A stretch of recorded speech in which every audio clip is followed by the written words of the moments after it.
Let's go through the highlights from a brilliant final. Oleksandr Bondarev and Niklas Schaufler dueling to the first corner. Dries Van Langendonck caught out initially as he ended up dropping to 4th position. But then Costoya drifting wide. That gave the Belgian the chance to come back into 3rd position. A few drivers caught out in the opening lap as a few of them ran wide. And then into turn 4, bang!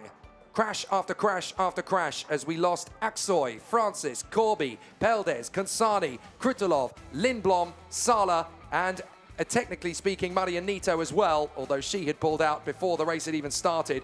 9 drivers out on the first lap.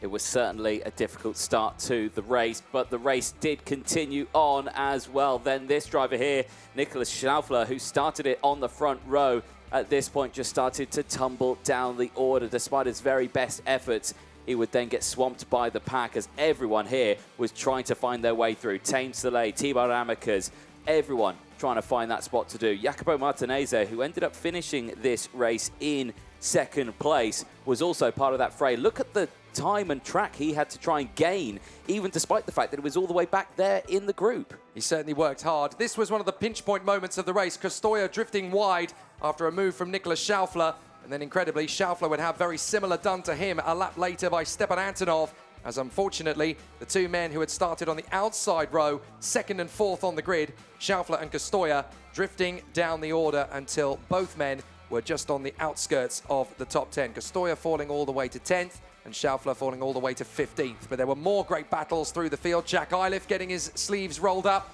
Alfie Slater working his way through and making up 11 places on the starting grid. Great run from the young Brit.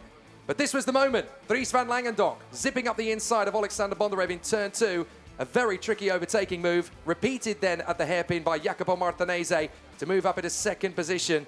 It's definitely game on for the title now. Wherrell coming through to P9, but Dries Van Langendonck taking the win means there's now 4 drivers in the title fight separated by just 19 points heading to Francorchamps.